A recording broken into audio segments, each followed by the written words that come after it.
l'objection de conscience est un droit absolument fondamental pour les soignants. Absolument fondamental.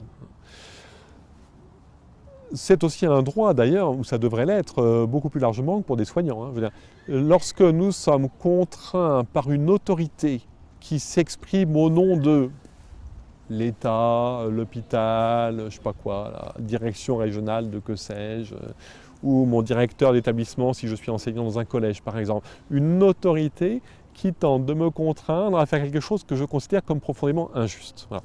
Donc, dans ce cadre-là, l'objection de conscience est un devoir.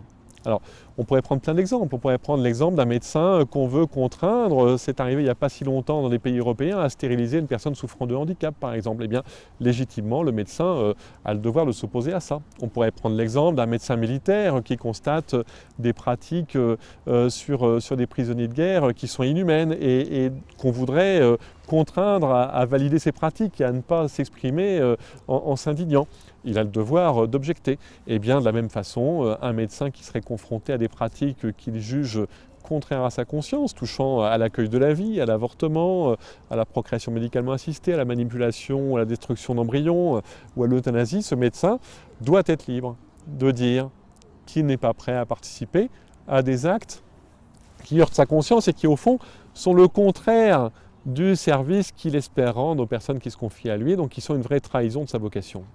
Alors certains pourront toujours dire que ces questions-là ont quelque chose de l'ordre du subjectif. Il n'y a aucun doute qu'il y a une forme de subjectivité.